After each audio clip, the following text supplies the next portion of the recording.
super excited for our panel today. You know, you look over the past year and how much focus has really come back into play with conservation and sustainability and stewardship. It's like this train that has left the station and it's barreling down the tracks. And so to discuss all angles of it today, we have a great panel with us. We have Brandon Honeycutt, NCGA board member and Field to Market chair, Shannon Muller, project coordinator for Iowa Seed Corn Cover Crops Initiative. We have Brett Strayer, Iowa Seed Association board member. And then we have two great individuals joining us from Indiana. We have Mike Bias, grower director with Infield Advantage, as well as David Ring, grower director with Infield Advantage as well. So I'm going to give each of them a little bit of a chance to introduce yourself and kind of talk about your focus right now. But Brandon, I'll start with you. You are a farmer as well. So talk a little bit about where you farm and your role with Field to Market. So yeah, I'm Brandon Honeycutt from South Central Nebraska. I farm with my dad and my brother. We raise corn, soybeans, popcorn. Everything's irrigated, and it's great to be back on the farm and working with family. As Field to Market, I'm the first farmer chair of the organization, and so it's a very prestigious honor to be able to help lead Field to Market in their next steps of really looking at sustainability and what it means for the American farmer and for brands and retails and everybody in between. Well, and I know you have a unique kind of, look at corn sustainability report and some of those initiatives. And so, really speak to the importance of measuring conservation, the successes that we have, and really how it relates to U.S. Corn Sustainability Report and the goals. So NCGA put out their Corn Sustainability Report last summer, and we have some very, very solid goals we're going after by 2030 to help really reduce our environmental footprint, whether it's in irrigation or nitrogen use, soil conservation, all the important factors that we're looking at. And so it's really important from my standpoint to be able to measure those successes, more than just saying, hey, we're doing it, to that point that we can go out and really show what we're doing as an American corn farmer, American soybean farmer, whatever you may be, and then how can we partner with others to make sure that those initiatives are being met. Yeah, and explain National Corn Grower Association's, the Success in Stewardship Network Recognition Program, kind of what that means, who you guys partner with, things like that. So the Success in Stewardship Network, it's an initiative between National Corn Growers Association and the Environmental Defense Fund, which I'll be honest, a few years ago, if you'd have said we'd have been partnering with a company, outfit like EDF, I'd have been shocked. But they've become a very important partner for us in this conversation, because it's not just, we don't want just the environmental groups or anybody else helping really shape the goals. We need to do it as farmers. We need to do it from an NCGA standpoint. And it's very important for us to have these key partners within this relationship. All right, Shannon, share some of your background and your role with the Iowa Seed Corn Cover Crops Initiative. So I'm Shannon Muller. I live by Waverly, Iowa, and I married a farmer as well, so we do some farming up there. We just have corn and soybeans, and we do cover crops on our own acres as well. Since the Iowa Seed Corn Cover Crop Initiative began in 2016, and I have been the project coordinator for the duration of the project so far. This project is funded by a grant through the Iowa Department of Agriculture and Land Stewardship, and the Iowa Seed Association is the grant recipient. So they make the decisions on kind of how the money is spent, what our target audience is. So the big bullet point on that project is to provide cost share for cover crops on seed corn production acres. So a lot of seed corn production in the country is done in Iowa, and so we work with, I think I've got about 19 locations from year to year. We do have a little bit of fluctuation as companies merge, and sometimes there's transition periods there. But this project kicked off in 2016 and had a really good interest right from the beginning. So before this project, it was estimated that about 5% of Iowa's seed corn acres had cover crops on them. And now we estimate that to be over 50%. And we know just through our project alone, we are helping cost share on about a third of those total seed corn acres in the state. So I work with about 200 growers every year. We are seeing continual growth. So I do lose a few growers will not participate in our program because maybe they partnered with a different the NRCS might have a higher cost share payment, or maybe they're doing something more progressive so they get in one of those programs. But every year we are getting around 15 first-time cover crop users to participate in the program. So I really enjoy seeing that continual growth, and we're seeing farmers expand their acres as well. So while the project targets seed corn acres specifically, that's where our dollars are going towards, we know that about 50% of the farmers that we work with are using cover crops on additional acres as well. So not only are we having an impact within the seed corn community, but we know that this project and the farmers that are participating in this project are having a bigger impact in their local and area communities as well. So adoption's been huge. Has retention been big as well, as you have some of these producers that then try cover crops? Has retention been strong as well? I think that literally everyone except for like 2 farmers, once they have started using cover crops, they have kept using cover crops every single year on their seed corn acres, if nothing else. So we do have kind of an unfortunate climate in Iowa. It's hard to get anything to grow most of the time in the fall. So cereal rye is our big player for cover crop, and we do see quite a few growers are using cereal rye cover crop. We had about 90% of our project participants actually used a winter hardy cover crop last year, whether it was cereal rye or maybe a winter wheat variety. So that's really good to see, and they really like some of the aspects of having a cover crop in the spring. It can kind of help with some water management and help kind of get soil conditions better for planting soybeans into. Well, Bert, I know she covered a lot, but talk about your role with Iowa Seed Corn Cover Crops Initiative and how you've seen this growth. All right, okay, so my name is Bert Strayer. I'm also from Northeast Iowa, not too far away from Shannon. I've been in the seed industry since the mid-'80s, right out of college, and I'm the 4th generation in our family to be in the seed industry. So to see the adoption and promotion and growth of the use of cover crops, to me is really personal.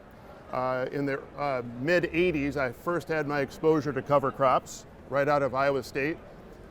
Growers would come to me and they say, hey, I've got some highly erodible soybean ground that I need to keep in place. What should I do? Well, so we used cereal rye at that time as an option, but we really didn't call it a cover crop. It was, I need to do something. And then also my first experience with using a cover crop as called a cover crop was actually in a seed corn field in Northeast Iowa, Vinton, where the grower is very progressive, and his sole purpose was just to keep weeds down because seed corn comes off so much earlier than our commercial corn and soybeans. So it was just out of necessity. Didn't know any other benefits other than that. So through the years, there was continued to develop, a more mainstreaming of cover crops, and especially the last, 6 to 10 years since we've had federal support. So working with the Iowa Department of Agriculture, several initiatives were put in place, and one of them being the Iowa Seed Corn Cover Crop Initiative. And that one, like I said, is near and dear to me because I work for Lacrosse Seed, and Lacrosse Seed is a major provider in the upper Midwest with forage, turf, and cover crop seed. So we also then partner with many of the seed companies, corn and soybean companies, that are, they're growing seed in our part of the world, and it's like, well, how do we make this fit into our system? So I've worked behind the scenes with the other seed companies on how to make that happen. So did adoption happen quicker than you expected? I mean, when you look at the growth, it's been phenomenal. It's been phenomenal. Okay, so in 2016, when a lot of these initiatives, say in Iowa, were put in place, they were developed to, say, support the adoption and implementation of increasing the pace of scale of developing practices that would help Iowa meet the minimum requirements of meeting our Iowa nutrient reduction strategy, which I don't know the current number, but there were at one time 16 different states that had their own policy in place as to how to develop projects with that goal of mind of, say, water quality, first and foremost. So I think the greatest part of all the different interactions from all the different initiatives is the overall support, not only from industry, but also from the public sector. We're working towards common goals, and then by collaborating amongst each other, you've got growers that are helping each other to not make the same mistake, So rather than the first person making a mistake trying to figure it out, we're helping each other. And so the last person on, or the next person on, is going to have a wealth of knowledge of folks that have already done the practice. Well, Mike, I mean, you bring the grower perspective, so talk a little bit about your background and then also your role with Infield Advantage. Yeah, my name is Mike Bias. I farm with my brother Jeff. We raise corn, soybeans, and we've got about 600-700 acres of cover crops this year. I first got started in cover crops with NCGA's Soil Health Project, and now I'm involved with the Infield Advantage program with Indiana here. And it's a program which is funded, or it's guided by our Department of Agriculture and Soil and Water Conservation, and funded by our checkoff dollars from our Marketing Council, Indiana Corn Marketing Council, and our Indiana Soybean Alliance. And it's a very good project. It helps to helps with the expenses for farmers to experiment with cover crops, and it's been very, very beneficial. And David, you have a similar background. I mean, you bring the farmer aspect over to Infield Advantage, but talk about your experience and maybe some of the data that you've seen. Well, I farm in southern Indiana, right on the Ohio River, and you hear people talk about sustainability. I think our farm practices that. Our farm was established in 1854, so I'm the sixth generation. I have a son and a grandson, so sustainability is the key word here, and the Infield program is promoting that. We raise about 200,000 tom turkeys a year, and all the white meat goes to Boar's Head delis. But I'll get into how Infield helps with the off-fall from the 200,000 turkeys in just a little bit. But the program, I started with it when it started. Actually, a couple years ago, I kind of got out of it for some reason, but it's a good program. I'm an experimental guy that likes to do here and see what the difference is. And the Infield program is very, very beneficial for something like that. Mike, how many growers do you guys have that participates in that program? Okay, well, our program basically started about 2016, and now we have, I think last year we have a little over 90 growers consisting of about 4,000 acres, and we different experiments, different cover crops. Like I have radishes and oats this year. Some other people have some other, I call them cocktail mixtures and everything, and experiment with different things. And we have some new things that we're working on this year with split nitrogen, and they're going to be we're having sign up for that.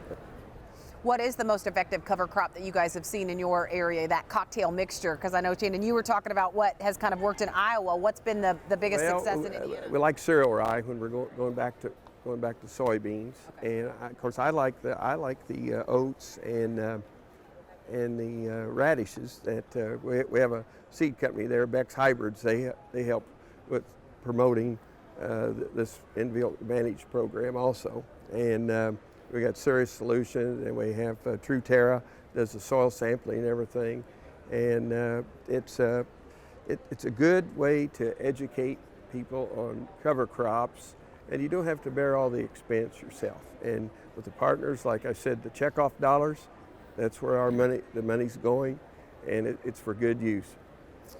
Okay, now let's get into sustainability, because it's a term that is so widely used, so loosely used, but let's talk about, I want each of you to talk about what you feel like your role will be specifically with some of these groups in helping kind of with the sustainability in the future of agriculture, whether that be, this year, next year. We can talk short term and long term.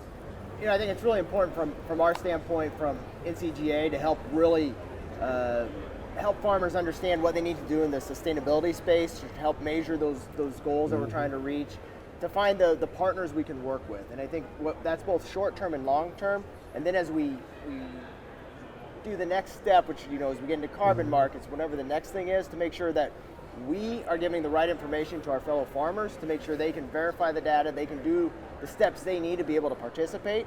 So as we're looking at that, we're kind of the leading edge of trying to help these guys. And from a field to market standpoint, we're a little bit of the verifier and putting the pieces together to make sure that even though they may be doing great sustainability practices, how does that work to their end user, and how does that work to the brands and retails and those sectors? So it's a really good collaborative effort. Shannon?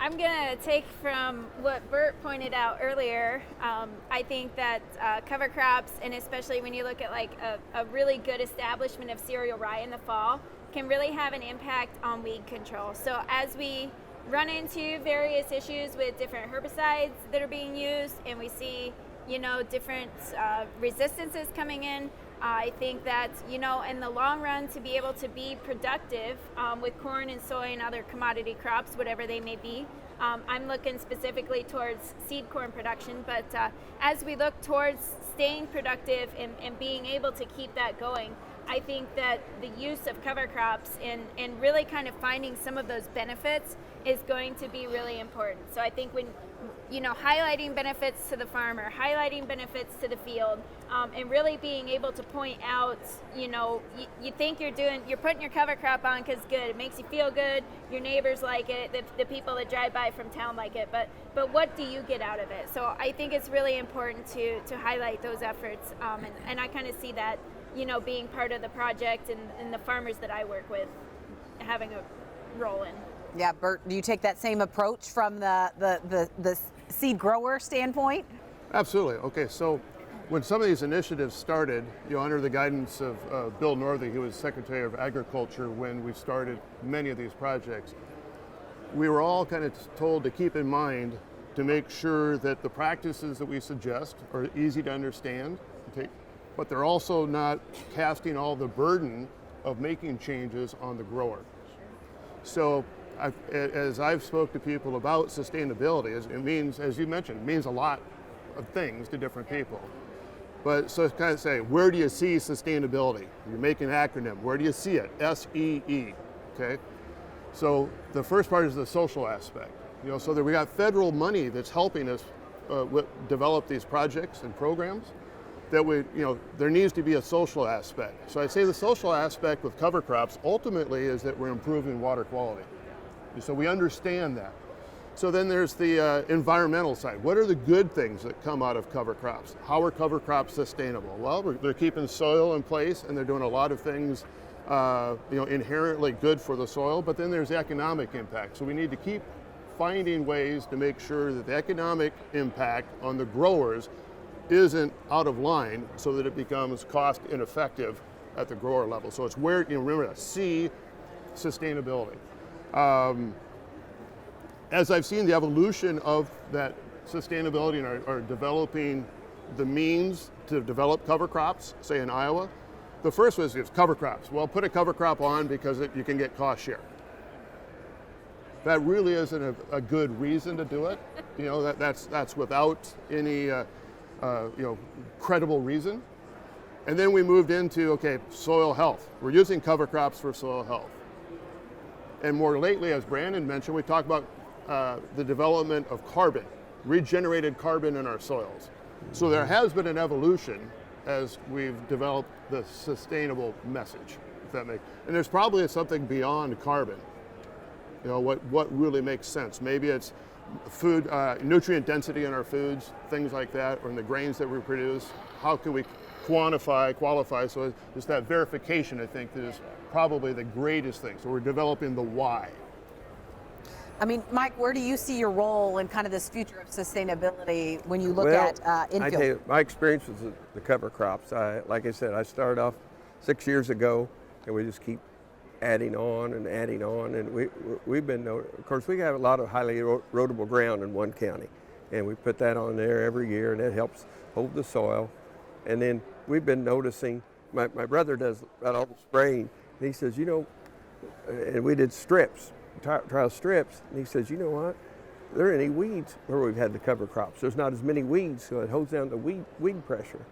And it's like I said, these programs like our Infield Advantage, the farmers need to try these and get your own experience with these things. And through our checkoff dollars and everything, they need to take advantage of these, and they'll expand. And like I say, they're not making any more ground, guys, but we're going to have to raise more food, and we're going to have to raise corn, basically, for food and fuel, and we need to take care of the soil. David, in addition to cover crops, what do you feel like are the biggest sustainability tools that farmers have at their fingertips that they can adopt and make a measurable difference? Well, minimum tillage would be one. We've done that for several years. Back to the cover crop, we've done this for probably 25 years because we're rolling, we chop silage, and as you well know, you take everything off with the stubble, and we weren't about to leave that ground bare, and so we got into the cocktail mix very early with radishes and sirih rye and things like that. But there's a lot of easy ways to do sustainability. You know, you just protect the soil, and infield advantage. It's a toy kind of to try to experiment with different things. That's what I like about it. And we do comparisons, and you know, I'm on the Indian Corn Marketing Council, and we use the checkoff dollars to help promote this infield program. And I think it's growing. So that's what's important. Brandon, the U.S. Corn Sustainability Report, some of these practices that we're talking about, cover crops, minimal tillage, I mean, when you look at that sustainability report, are there certain practices that have a higher measurement of impact than others? Well, I think from that standpoint, it's just we're trying to reduce things from that report. You know, okay, what are those key metrics we can utilize as a farmer, and what is it we can utilize as an industry to say we are doing something better for the environment? So I'll take my case in Nebraska, reducing irrigation. That's a very important step because we can't just pump water till it's completely dry. So we need to figure out how do we use technology to reduce that? How do we use technology to reduce nitrogen? How do we increase soil organic matter? How do we decrease soil erosion? All those important steps. And so then that helps us work in the future of what we need to do next. David, as someone who's used a lot of these tools and are more seasoned in your experience with adopting some of these on the farm, you know, what are some concerns maybe you're hearing from other farmers when it comes to adoption and really trying to continue to progress and add new practices? Well, if you're using cover crops, you change your whole philosophy of how you're planting and things like that. So that has to be a mindset for somebody to accept the change, if you will, to do new things. And that, I think, is probably one of the biggest obstacles. People are afraid. I don't think the cost has that much to do with it, but I think just changing your system that you're doing is the biggest obstacle you can come up with. Do you feel like that's for ones that are just trying to start implementing some of these practices? What about the ones that have implemented it for a while? What kind of, you know, is there concern about continuing to adopt and advance their operation? I think the ones that have had it for a while are changing the way they're doing things, but the new ones, the new people that haven't done it, they're concerned about, you know, how can I plan into this and all this other stuff? How can I terminate it, things like that. But I think the people that are seasoned cover croppers, they're just experimenting all the time with different ways to do things, different cocktail mixes like Mike said. Yeah.